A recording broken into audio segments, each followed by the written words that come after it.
Alright, what's up guys? This is just a quick video that I got some comments about what happened to my old car, and not a lot of people know about my old car.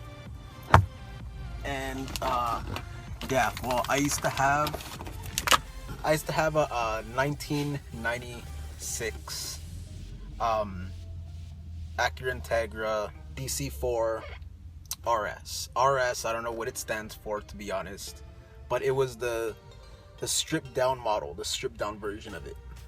It had no ABS, no sunroof, no cruise control, nothing. Like, the only thing power that it basically had was power mirrors and power doors, no power locks. So yeah, so it was basically like the Type R, but with the stripped down, no good interior, just had LS interior, LS engine and stuff. Okay, so I got that car, and I drove it around for 2 years. And after 2 years, it was a 4-speed automatic. I loved the car. I didn't want to sell it to buy a manual, even though, you know, I wanted to obviously go fast, like all of us. You know, we all want to go fast. So I didn't want to sell the car because I was so attached to it. After 2 years of driving it, I started getting signs of a blown head gasket. I got it in 2010, and if you look at my videos, my past videos of that green car when I did the radiator replacement, that's when I got a blown head gasket. And it was a weird blown head gasket. Like, usually there's coolant inside the combustion chamber, or you have a coolant inside the crankcase. This was a really weird gasket leak. I was basically getting combustion gases into the cooling system only. So I was pressurizing the cooling system every time I'll rev it up, and I'll blow a hose. It would just maximize the pressure. I blew 3 radiators. I blew the bypass hose in back of the block. I blew radiator hoses, heater hoses. I blew everything because everything was original. So I was like, what the hell? So I finally got it checked out, and it was a blown head gasket. So I went to change the head gasket. I told the shop to change just to resurface, you know, the head gasket, and don't cut the valve seats. Don't do any seals. Nothing. Just the resurface of the head, because, you know, if it's overheated, possibly it's warped, and, you know, these things are you know, cheaper aluminum, cast aluminum, and, you know, they just warp out after, you know, so many miles and degrees. So what the guy ended up doing, he put brand new valve stem seals, the guide seals, valve stems, valve guide seals. He recut the valve seats. He rebuilt the whole head. I knew I was in trouble, so I put it back on, and, like, you know, the block had 180 some thousand miles with the brand new head. So one zip down the highway, the rings blew. Obviously, you know, if you have a tight combustion chamber on old rings, you're just gonna blow the rings. So the oil rings, and then I completely blew the rings. Smoke everywhere. I put additives. I put this one additive in AutoZone. I cured the problem just for a while, and then after, like, I was saving up parts. I had the transmission. I had everything for it, for a 5-speed swap, because I didn't want to sell it.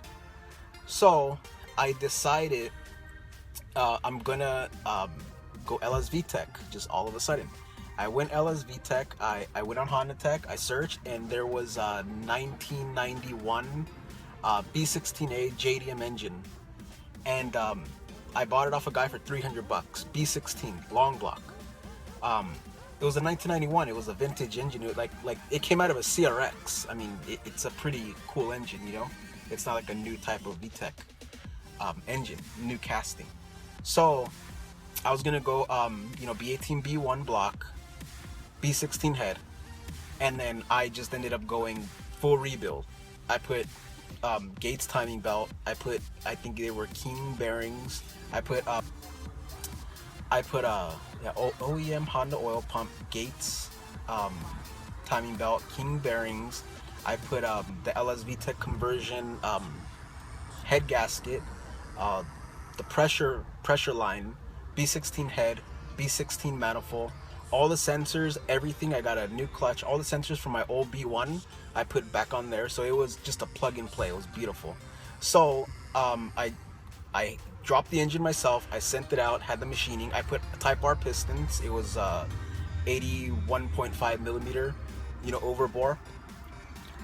Everything. So then yeah, so I sent out the engine. When I got the engine back, I already had all the parts for the 5-speed swap. I put everything back, LSV Tech 5-speed.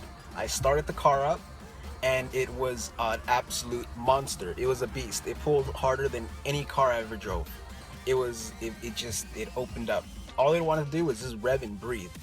So I was happy as hell. And at this time, I was breaking the engine in. You can't go like balls out on a brand new engine. You gotta wait, at least 1,000 miles. The builder said, just don't rev it out. If you're gonna take it on the highway, don't punch it. Just gradually pick up speed, and don't stay at one constant speed. Kind of accelerate, decelerate. To seat in the rings. So I put 2,000 miles on the car, loving it. After that, I started to push the engine. That's what I bought it for. I parked it at my job, which was my last job. I was a dishwasher at a restaurant in Beverly Hills. Oh, everybody over there speeds. They don't care. Like, they have nice cars, Mercedes, Audis, BMWs, everything you could think of, and they just speed recklessly. So I'm at work, and so I parked my car up the street from where we always park. Me and my coworker who has an Integra also, we always park our car up the street on this one certain street. It's small and everything. So I'm doing my job, and this other guy who owns an Integra, he comes down and he says, your car. I'm like, my car? What do you mean my car? So I go up there and I'm talking to him, and he said, it's very bad. At that time, I literally hit the ground. Like, I fell on one knee. Literally fell on one knee. He said it's very, very bad. So I walk up to the car, and my car, some guy, he fell asleep at the wheel. He hit my friend's Integra DA9. It was a 1990 he was parked in front of my car. He hit my friend's Integra, hit his Integra, hit my Integra. My Integra flew 50 feet, hit a Honda CRV. That CRV hit some other Honda. So they were all Hondas in this wreckage. My car was pancaked. It was an accordion. I was devastated. Completely devastated. I couldn't think of anything, and I just got out of the rebuild. I just got out of all the nuts and bolts and tearing it down, and I didn't even get to enjoy it. This was right out of a rebuild, and breaking in was what I'm trying to say. It was right out of breaking it in. So before I even got to enjoy it, it was done, gone.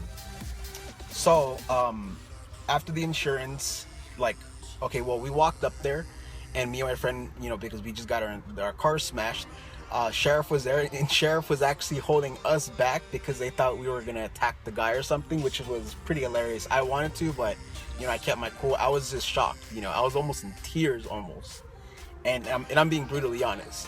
So they were all holding us back. Thankfully, he had insurance. He left notes and everything. He did not flee the scene. And then we were there. And then after insurance, I go and I get 3,000, almost 4,000 back, because I had receipts to everything, absolutely everything. The rebuild, I had a nice cooling system. I had everything. Everything was hooked up. Stereo system, and all these aftermarket parts. So I provided all that. I got almost 4,000 back, and I'm like, well, I'm gonna get myself a DC4 RS green. And then my brother and everything, he said, don't even think about that. Just go for the GSR, And I'm like, GSR, well, shit, I don't have to do anything. I get the closer ratio transmission, nicer interior. I could finally get a black car with black leather. And then that's how I ended up with this car. So just in case you were wondering, my car was a beautiful car. I did the black interior swap. It was OEM factory paint, just little nicks all over. little dings, but it was a cherry paint, and it had the LSV Tech. It was like a brand new car, and it only had 2,000 like 200 miles. But yeah, so that's my little story, and sorry for talking your head off.